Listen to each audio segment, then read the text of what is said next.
बुलेटिनमध्ये तुम्हा सगळ्यांचं स्वागत। आपण बघतोय महानगरपालिकांचा महासंग्राम। सुरुवातीला एक मोठी बातमी आहे।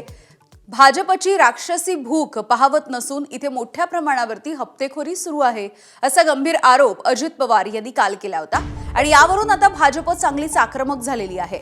आम्ही आरोप करायला लागलो तर अजितदादांना अडचण होईल असा थेट इशारा भाजपचे प्रदेशाध्यक्ष रवींद्र चव्हाण यांनी दिलाय।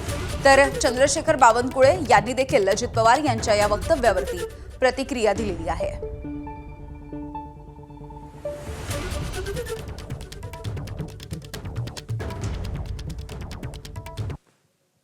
पालिकेच्या कारभारात पारदर्शकतेचा पूर्णपणे अभाव आहे। राज्यातील कोणाचाही वचक राहिलेला नाहीये।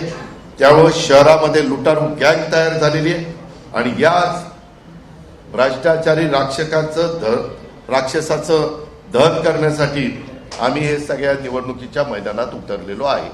अजित पवारांचं हे वक्तव्य जे आहे हे वक्तव्य निवडणुकीच्या पार्श्वभूमीवरती असणारं हे वक्तव्य आहे असं मला वाटतं। अजित पवारांनी खुद के गिरेबान में झाँक के देखना चाहिए जसं हिंदीमध्ये म्हणतात, ते पाहिलं पाहिजे।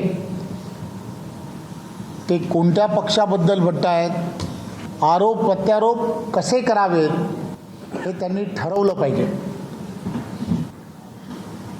आम्ही कधी आरोप करायला गेलो तर त्यांना फार अडचणी निर्माण होतील याची त्यांनी काळजी घेतली पाहिजे असं मला वाटतं। अजितदादा असे का बोलले मला माहित नाही। त्यांनी बोलायला नको आहे। अजितदादांनी बोलायला नको आहे।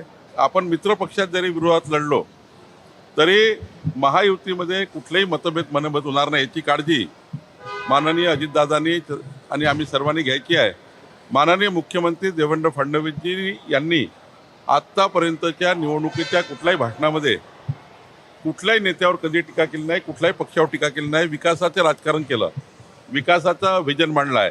त्यामुळे माझी एकनाथजी आहेत, अजितदादा आहे, आम्ही सर्व या सर्वांना आमची विनंती राहील सर्वांनी समन्वय करून मित्र पक्षामध्ये मात्र मतभेद मनभेद करू नका एवढीच विनंती आहे। एबीपी माझा, उघडा डोळे बघा नीट।